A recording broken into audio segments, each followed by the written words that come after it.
हिमाचल प्रदेश विधानसभा के बजट सत्र के दौरान मुख्यमंत्री सुखविंदर सिंह सुक्खू ने पंचायत चुनाव, आरक्षण, रोस्टर और एंटी टैक्स जैसे अहम मुद्दों पर विपक्ष के आरोपों का जवाब देते हुए बड़ा बयान दिया। मुख्यमंत्री ने स्पष्ट किया कि प्रदेश में पंचायती राज चुनाव 31 मई से पहले हर हाल में करवा दिए जाएंगे। उनके इस बयान के बाद राजनीतिक हलकों में हलचल तेज हो गई है। मुख्यमंत्री ने सदन में कहा कि सरकार पंचायत चुनावों को समय पर करवाने के लिए पूरी तरह प्रतिबद्ध है। उन्होंने बताया कि चुनाव प्रक्रिया को लेकर सभी आवश्यक तैयारियां की जा रही है और निर्धारित समय सीमा के भीतर चुनाव संपन्न करवाए जाएंगे। आरक्षण रोस्टर को लेकर उठ रहे विवाद पर मुख्यमंत्री सुखविंदर सिंह सुक्खू ने कहा कि कई पंचायतें वर्षों से एक ही आधार पर आरक्षित चली आ रही थी, जिससे अन्य वर्गों को अवसर नहीं मिल पा रहा था। उन्होंने कहा कि इसी असंतुलन को दूर करने के लिए सरकार ने उपायुक्तों को 5% तक रोस्टर में बदलाव का अधिकार देने का निर्णय लिया है, ताकि अधिक से अधिक लोगों को प्रतिनिधित्व का मौका मिल सके। भाजपा द्वारा लगाए जा रहे आरोपों को मुख्यमंत्री ने सिरे से खारिज किया। उन्होंने कहा कि विपक्ष का उद्देश्य जनहित के मुद्दों को उठाना नहीं, बल्कि केवल सुर्खियों में बने रहना और राजनीतिक लाभ प्राप्त करना रहा है। उन्होंने यह भी कहा कि इस तरह का व्यवहार लोकतांत्रिक मूल्य और विधानसभा की गरिमा के अनुरूप नहीं है। इस मुद्दे पर नेता प्रतिपक्ष जयराम ठाकुर ने सरकार की मंशा पर सवाल उठाए। उन्होंने आरोप लगाया कि रोस्टर में बदलाव पारदर्शी तरीके से नहीं किया गया है और इससे निष्पक्ष चुनाव प्रक्रिया प्रभावित हो सकती है। एंटी टैक्स के मुद्दे पर मुख्यमंत्री ने पड़ोसी राज्य हरियाणा को भाई बताते हुए स्पष्ट किया कि राज्यों के बीच समन्वय और सहयोग जरूरी है। उन्होंने संकेत दिए कि टैक्स से जुड़े मामलों में संतुलित और व्यवहारिक दृष्टिकोण अपनाया गया है। सदन में हुए हंगामे और मुख्यमंत्री के जवाब के बाद प्रदेश की राजनीति और गर्म हो चुकी है, जहां सरकार अपने फैसले को जनहित में बता रही है, वहीं विपक्ष इसे राजनीतिक लाभ के लिए लिया गया निर्णय करार दे रहा है। विपक्ष के पास कोई काम नहीं रह गया है। उनके पास अगर कोई काम है तो वॉकआउट का है और हंगामा खड़ा करना है। तो इसलिए जब वो हंगामा खड़ा करके सुर्खियों में बना रहना चाहते हैं, पहले तो स्थगन प्रस्ताव का ये मुद्दा नहीं था, किसी और नियम के तहत लाया जाना चाहिए था। नियम 130 है, नियम 62 के तहत भी ला सकते थे। स्थगन प्रस्ताव अधिकार जरूर है, लेकिन किन परिस्थितियों में? विधानसभा के कुछ नियम बने हैं और नियमों के तहत ये देखा जाता है कि कोई भयंकर परिस्थितियां पैदा हुई तो इस प्रकार का प्रस्ताव लाया जाता है। लेकिन भारतीय जनता पार्टी चाहती थी कि हम इसका राजनीतिक फायदा उठाएं और राजनीतिक फायदा उठाने के लिए इस प्रकार का स्थगन प्रस्ताव लाया गया। अब जो रणधीर गुट द्वारा जो स्थगन प्रस्ताव लाया गया, तो वो स्थगन प्रस्ताव में एक रूपता ही नहीं थी।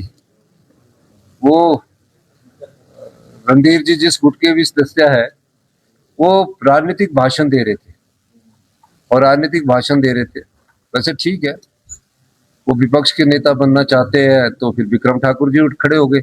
मैंने कहा कि आप विपक्ष के नेता बनना चाहते तो विक्रम ठाकुर जी खड़े हो गए, लेकिन उन्होंने पूरा भाषण राजनीतिक दिया। हाई कोर्ट में भी हमने ही एफिडेविट दिया था। ये चुनाव हम चाहते थे कि मई महीने में हो, जो कि सुप्रीम कोर्ट ने माना मई महीने में होने चाहिए। क्यों हो? क्योंकि जनवरी में और दिसंबर में जो विंटर क्लोजिंग स्कूल है, वहाँ बच्चों के एग्जाम होते हैं और अगर चुनावों के वक्त अगर किसी की ड्यूटी लगती है तो टीचर्स की ड्यूटी लगती है, तो उनका शिक्षा पर प्रभाव पड़ता है। और लाहौल स्पीति और किन्नौर के जो कुछ एक डिस्ट्रिक्ट है जहाँ ज्यादा बर्फ होती है, वहाँ चुनाव मई में होते हैं। अब जो मई में चुनाव होंगे तो 31 तक होंगे।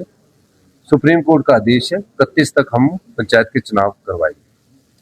तो इस दृष्टिकोण से वो हमेशा राजनीतिक लाभ के लिए इस प्रकार की बात करते हैं और राजनीतिक फायदे के लिए और सुर्खियों में बना रहने के लिए वॉकआउट करते हैं, हंगामा पैदा करते हैं। इतने इम्पोर्टेंट आज क्वेश्चन थे लगे हुए, कितने इम्पोर्टेंट क्वेश्चन थे, उनको चर्चा नहीं करना चाहते। फिर उसके बाद चलो आपने वॉकआउट किया तो जो आपके प्रस्ताव थे उनमें ही आ जाना था। तो इसका मतलब आज उन्हें जल्दी थी, वो जल्दी ही विधानसभा बंद करके बाहर जाना चाहते थे। ये अच्छी बात है। ये सवाल उनका पहले बनता था कि वो 5 जिसके लिए स्थगन प्रस्ताव लाए वो बात नहीं की। 5% का हमने डीसी को कैबिनेट ने ताकत दी कि जिस प्रकार का 2011 का सेंसस है और 2090 या 95 के सेंसस के हिसाब से हमने ओबीसी को रिजर्वेशन दिया है।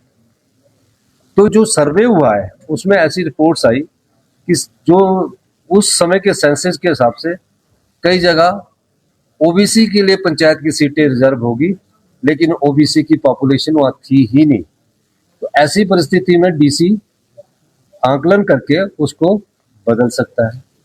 पंचायत चुनावों में सबसे पहले रिजर्वेशन अनुसूचित जाति को मिलेगी, फिर शेड्यूल ट्राइब को मिलेगी, फिर अन्य पिछड़ा वर्ग को मिलेगी, फिर हमारा जो है महिलाओं को मिलेगी। भारतीय जनता पार्टी राजनीतिक लाभ के लिए इस प्रकार की बात कर रही है।